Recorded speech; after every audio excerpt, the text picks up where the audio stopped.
Sentences समझने जा रहे हैं।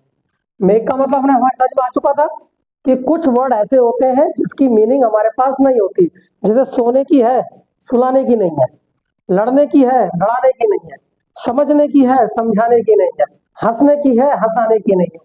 लेकिन कुछ वर्ड ऐसे होते हैं जिसकी मीनिंग होती है, जैसे देखने की है, दिखाने की भी है। देखना सी, दिखाना शो। पढ़ने की है रीड, और पढ़ाने की क्या है टीच। तो यानी कुछ की तो मीनिंग होती है बट कुछ की नहीं होती। तो मैंने ये सेंटेंसेस दिए थे आपको बनाने के लिए। इन सेंटेंसेस को थोड़ा सा हम ट्रांसलेट करके देख लेते हैं कैसे बनेंगे। मैं सभी को हंसाता हूँ, तो मैं सभी को हंसाता हूँ, तो पहले हम समझ लेते हैं हंसाने को क्या कहते हैं। हंसाने को कहेंगे हम मेक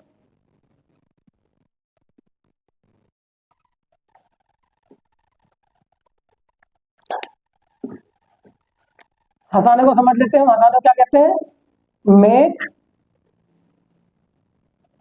लाफ, ये ए है। इसी तरीके से रुलाने को क्या कहेंगे हम, मेक वीप। लड़ाने को क्या कहेंगे हम, मेक फाइट। नाचने नचाने को क्या कहेंगे हम, मेक डांस। अब अमेरिकन के हिसाब से तो बोलते हैं डांस, और ब्रिटिश के हिसाब से बोलते हैं dance. Dance dance both are right. चलो आ जाओ, पहला समझते हैं हम सभी को, मैं सभी को हंसाता हूं। मैं सभी को हंसाता हूं, मैं फर्स्ट वन, मैं सभी को हंसाता हूं, तो क्या होगा, आई मेक लाफ। मैं हंसाता हूं यानी मेक लाफ, किसको, सभी को। टू एवरीबॉडी, मैं सभी को हंसाता हूं, I make laugh to everybody. अब इसको थोड़ा समझते हैं। मेक लाफ टू एवरीबॉडी, हम चाहे तो इस सेंटेंस को कुछ और दूसरे तरीके से भी लिख सकते हैं, कुछ इस तरीके से भी लिख सकते हैं, आई मेक एवरीबॉडी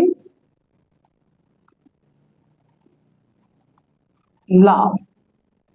अब जब हम इस तरह से लिखते हैं तो टू यहां पे फिनिश हो जाता है, खत्म हो जाता है, यानी उसकी जरूरत ही नहीं रहती।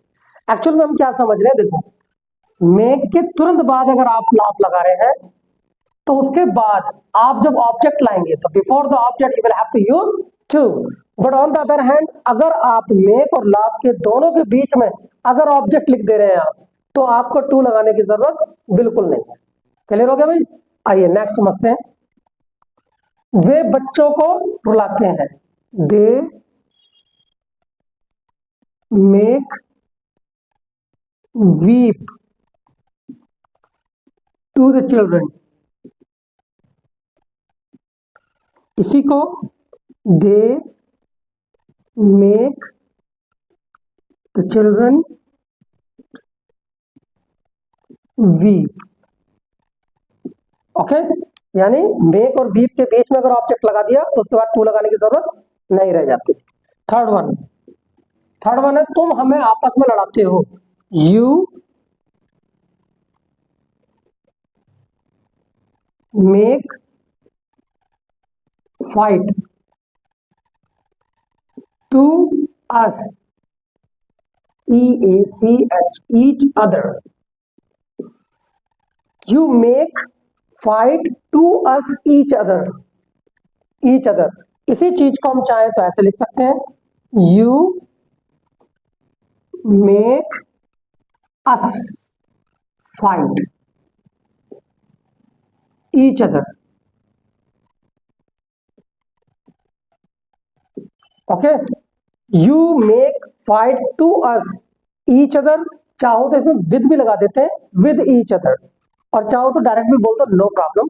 You make us fight with each other या ईच अदर। अब थोड़ा सा इसको समझते हैं हम कि एक वर्ड होता है ईच अदर, एक होता है with one another. Each other का मतलब क्या होता है, ईच अदर का मतलब होता है एक दूसरे से। विद वन अदर का मतलब क्या होता है, एक दूसरे से। इसे कहते हैं विद वन अनदर, इसे कहते हैं ईच अदर। ईच अदर का मतलब होता है दो लोगों की बात हो रही है। विद ईच अदर यानी कि दो लोगों की बात हो रही है कि दो लड़के आपस में लड़ रहे हैं। अब उस जगह पे हम बोलते हैं दो लड़के आपस में लड़ रहे हैं, तो two boys are fighting with each other. Two boys are fighting each other, ठीक है। लेकिन अगर वहां पर दो से ज्यादा है तो वहां क्या लगाना पड़ेगा हमें, विद वन अनदर। तो boys are fighting with one another, समझ में आ गया भाई। तो यहां पर क्या है, ठीक है, यहां पर है हमारा ईच अदर। अब फोर्थ वन देख लेते हैं हम। फोर्थ वन जो है हमारा वो कौन सा है, हम उन्हें स्टेज पर नचाते हैं। तो we make dance them make dance to them on the stage। और चाहे तो हम कैसे लिख सकते हैं, we make them dance on the stage। Okay, कोई डाउट तो नहीं है। इसी तरीके से मैं उसे समझाता हूं, तो I make understand to him, या फिर आई मेक हिम अंडरस्टैंड, मैं उसे समझाता हूं। तो इसी तरीके से जो भी संडे तुम्हारे सामने आते रहेंगे आप इस तरह से संडे बना सकते हो। मेक या वर्क की फर्स्ट फॉर्म ही लगनी। ओके, कोई डाउट हो तो बता देना भाई। ओके।